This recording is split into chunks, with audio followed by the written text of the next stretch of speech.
Delimitation. இந்திய அரசியல் அமைப்புல 2 பதவி தாங்க பயங்கர பவர்ஃபுல்லான பதவிகள். 1976ல் இந்திரா காந்தி கவர்மெண்ட் ஒரு அரசியலமைப்பு சட்டத்தோட ஒரு மாற்றத்தை கொண்டு வராங்க.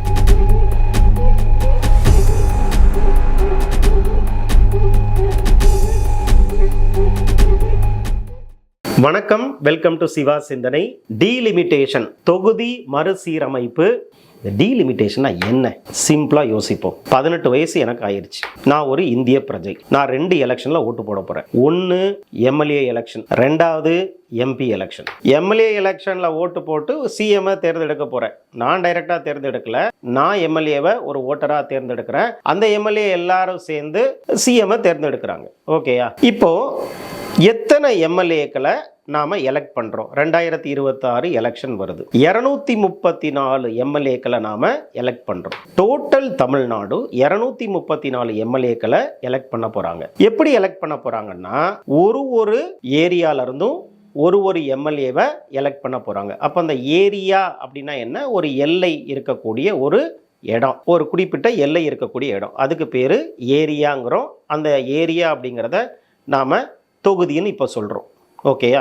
ஸோ ஏரியா தான் தொகுதி. எங்கள் ஏரியா அப்படின்னா எங்கள் தொகுதி. எங்கள் ஏரியாவிலேருந்து ஒருத்தரை நான் எலெக்ட் பண்ணி எம்எல்ஏவை அனுப்புகிறேன். அப்போ என்னோட தொகுதியிலேருந்து நான் ஒருத்தரை எலெக்ட் பண்ணி எம்எல்ஏவை அனுப்புகிறேன். இப்படி 234 ஏரியாக்கள் தமிழ்நாடு ஃபுல்லாக இருக்குது எம்எல்ஏ எலெக்ஷனை பொறுத்த மட்டும். அப்போ 234 தொகுதிகள் இருக்குது. 234 தொகுதிகளுக்கு 234 எம்எல்ஏக்களை நாம் தேர்ந்தெடுக்க போகிறோம். தேர்ந்தெடுத்து அவங்க சட்டசபைக்கு போக போறாங்க. போய் அவங்க சிஎம் செலக்ட் பண்ண போறாங்க. அப்ப சிஎம் செலக்ட் பண்ணதுக்கு அப்புறம் சிஎம் தான் தமிழ்நாடு ஃபுல்லா நிர்வாகத்துக்கு தலைமை. இது தமிழ்நாடு பொறுத்த மட்டும். இன்னொரு எலெக்ஷன், எந்த எலெக்ஷன் பார்த்தீங்கன்னா எம்பி எலெக்ஷன். இந்த எலெக்ஷன்ல நான் எம்பியை எங்க ஏரியால இருந்து தேர்ந்தெடுத்து நான் பாராளுமன்றத்துக்கு அனுப்புறேன். இந்த இந்தியா ஃபுல்லா எம்பிக்களை தேர்ந்தெடுத்து பாராளுமன்றத்துக்கு அனுப்புவாங்க. அந்த பாராளுமன்றத்தில் எலெக்ட் பண்ணப்பட்ட எம்பிக்கள் எல்லாம் சேர்ந்து பிஎம்ஐ செலக்ட் பண்றாங்க. இந்திய அரசியல் அமைப்புல 2 பதவி தாங்க பயங்கர பவர்ஃபுல்லான பதவிகள். ஒன்னு தேசிய அளவில் பிஎம், பிரைம் மினிஸ்டர், அவரை எலெக்ட் பண்றதுக்கு தான், அவரை செலக்ட் பண்றதுக்கு தான் எம்பி எலெக்ஷன், பாராளுமன்ற தேர்தல் 2024 நடந்துச்சு. 2வது ஸ்டேட் லெவல்ல பவர் சென்டர் யாரு? சிஎம், சீஃப் மினிஸ்டர், முதலமைச்சர், அவரை செலக்ட் பண்றதுக்கு தான் எம்எல்ஏ எலெக்ஷன். அப்ப டோட்டலா எத்தனை எம்எல்ஏக்கள் தமிழ்நாடு சட்டசபையில இருக்கிறாங்க? 234. எப்படி 234ங்கிற நம்பரை அரைவ் பண்ணாங்க அப்படின்னு பார்த்தீங்கன்னா, அது ஜனத்தொகை அடிப்படையில் தமிழ்நாட்டோட மக்கள் தொகை என்னவோ அதுக்கு தகுந்த மாதிரி 234 சீட்டை சட்டசபையில் உருவாக்குறாங்க. 234 எம்எல்ஏக்களை தமிழ்நாடு மக்கள் சட்டசபை தேர்தலில் தேர்ந்தெடுக்க போறாங்க 2026. இப்ப பாராளுமன்றத்துக்கு வருவோமே. பாராளுமன்றத்தில் டோட்டலா பாத்தீங்கன்னா 543 எம்பிக்கள் இருக்கிறாங்க லோக்சபால. இந்த 543 எம்பிக்கள் சேர்ந்து பிரைம் மினிஸ்டர் செலக்ட் பண்றாங்க. ஓகேயா? ஸோ இதுதான் 2 தேர்தல். ஒன்று எம்எல்ஏ தேர்தல், சிஎம் செலக்ட் பண்றதுக்கு, இன்னொன்று எம்பி தேர்தல், பிஎம் பிரைம் மினிஸ்டர் செலக்ட் பண்றதுக்கு. இந்த 2 தேர்தலையும் எத்தனை எம்பி சீட்டு டோட்டலா பாராளுமன்றத்துக்கு இந்தியா ஃபுல்லா, எத்தனை எம்எல்ஏ சீட்டு டோட்டலா அந்த ஸ்டேட்டுக்குள்ள அப்படிங்கிறது எதை பொறுத்து நம்பர்ஸை டிசைட் பண்ணியிருக்கிறாங்கன்னா மக்கள் தொகையை பொறுத்து தான். எப்படி 234 சீட்டு தமிழ்நாடு மக்கள் தொகைக்கு தகுந்த மாதிரி சட்டசபையில உருவாக்கி இருக்கிறாங்களோ, அதே மாதிரி பாராளுமன்றத்தில் லோக்சபால தமிழ்நாடோட ஷேரு 39 சீட்டு. டோட்டலா 543 சீட்டு லோக்சபால இருக்குது, எல்லா ஸ்டேட்டும் சேர்ந்து. ஓகேயா? அதுல தமிழ்நாடோட பங்கு என்ன? 39 சீட்டு. யூபியோட பங்கு என்ன? 80 சீட்டு. இந்த 80 சீட்டு யூபிக்கு, 39 சீட்டு தமிழ்நாடுக்கு. அப்படிங்கிறத எதை வச்சு அவங்க ஃபிக்ஸ் பண்ணாங்கன்னா 1971 சென்சஸ் பிரகாரம். ஏன்னா அரசியலமைப்பு சட்டத்தில் ரொம்ப தெளிவாக கொடுத்துருக்குறாங்க. ஒரு 10 வருஷத்துக்கு ஒரு தடவை நம்ம சென்சஸ் எடுக்கிறோம். அந்த 10 வருஷத்துக்கு ஒரு தடவை மக்கள் தொகையை கணக்கெடுத்து அந்த மக்கள் தொகைக்கு தகுந்த மாதிரி பாராளுமன்றத்தில், லோக்சபால நம்பர் ஆஃப் சீட்ஸை நாம டிசைட் பண்ணணும். அதே மாதிரி அசம்பிளியில் ஸ்டேட் லெவலில் நம்பர் ஆஃப் சீட்ஸை டிசைட் பண்ணணும் அப்படிங்கிறாங்க. ஃபர்ஸ்ட் எலெக்ஷன் 1952 பொது தேர்தல் பாராளுமன்றத்துக்கு நடக்குது. இந்தியா வந்து சுதந்திரம் அடைஞ்சதுக்கு அப்புறம் முதல் பொது தேர்தல் 1952 நடக்குது. 52ல் எலெக்ஷன் நடக்குதுல்ல பார்லிமெண்ட்டுக்கு, எம்பி எலெக்ஷனு. இதுல எத்தனை எம்பிகள் இந்த பார்லிமெண்ட்ல இருக்கிறாங்க அப்படின்னு பார்க்கும்போது 1951 சென்சஸ் பிரகாரம் 489 எம்பிஸ்க்கு தேர்தல் நடக்குது. 1952 ஃபர்ஸ்ட் எலெக்ஷன் இந்தியாவோட இண்டிபெண்டன்ஸ்க்கு அப்புறம். எதை பேஸ் பண்ணி? 1951 சென்சஸை பேஸ் பண்ணி. அப்புறம் ரெண்டாவது சென்சஸ் 1961 வருது. இந்த 61 சென்சஸ் பிரகாரம் நம்பர் ஆஃப் சீட்ஸ் பார்லிமெண்ட்ல லோக்சபால சேஞ்ச் பண்றாங்க. முதல்ல எவ்வளவு இருந்துச்சு? 489 இருந்துச்சு. இப்போ 1961 சென்சஸ் பிரகாரம் 522 பார்லிமெண்ட் சீட்டா மாறுச்சு, லோக்சபா சீட்டா மாறுச்சு. ஓகேயா?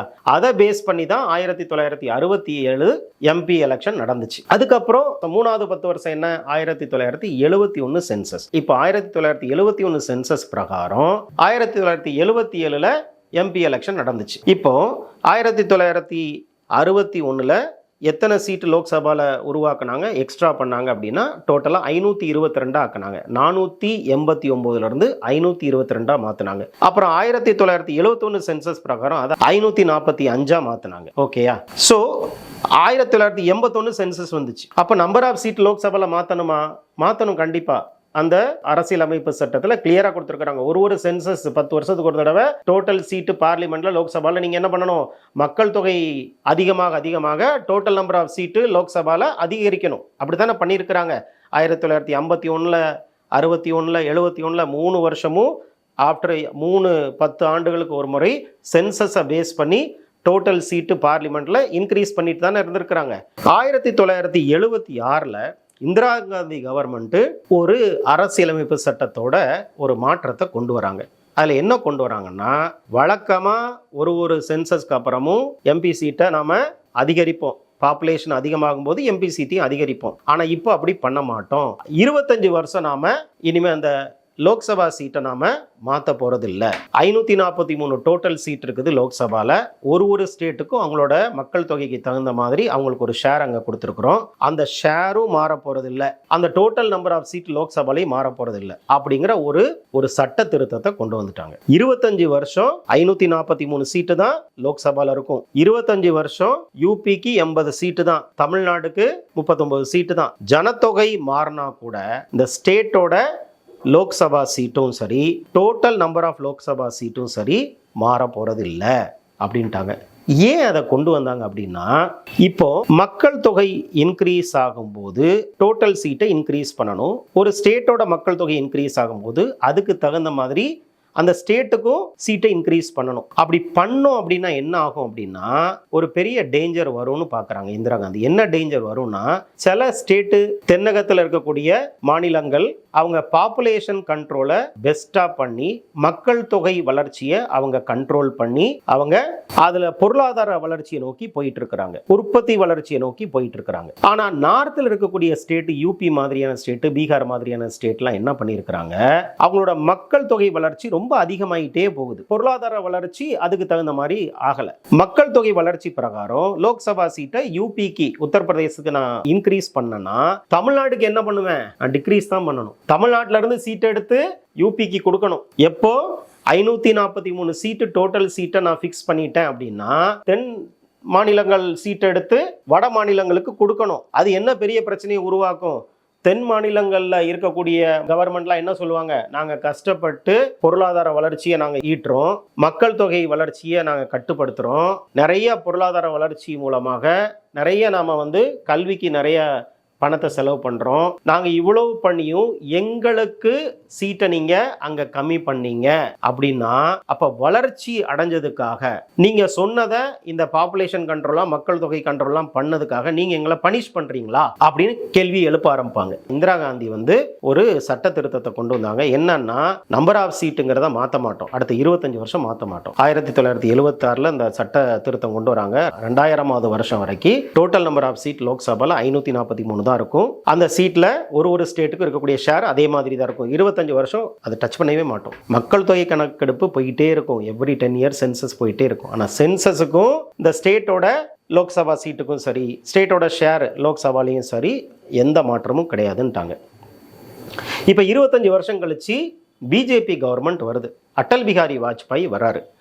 அவர் என்ன பண்ணுறாரு, இந்திரா காந்தி என்ன மாதிரி புரிதல் வச்சுருந்தாங்களோ அதே புரிதல் தான் அடல் பிகாரி வாஜ்பாய்க்கும் இருக்குது. அடல் பிகாரி வாஜ்பாயும் இந்திரா காந்தி எடுத்து அதே முடிவை எடுக்கிறாரு. இன்னொரு 25 வருஷம் நாம் என்ன பண்ண போகிறோம், இந்த சீட்டை லாக் பண்ண போகிறோம். 543 அவ்வளோதான். 39 சீட்டு தமிழ்நாடுக்கு அது அப்படியே தான் இருக்கும். 80 சீட்டு யூபிக்கு அது அப்படியே தான் இருக்கும். ஓகேயா? அது எப்போ வரைக்கும் இருக்கும்? 2026 வரைக்கும் இருக்கும். அப்போ 2026 வரைக்கும் லோக்சபாவில் இருக்கக்கூடிய மொத்த இடங்கள் எவ்வளோ இருக்கும்? 543 தான் இருக்கும். அதில் தமிழ்நாடோட ஷேர் எவ்வளோ இருக்கும்? 39 தான் இருக்கும்.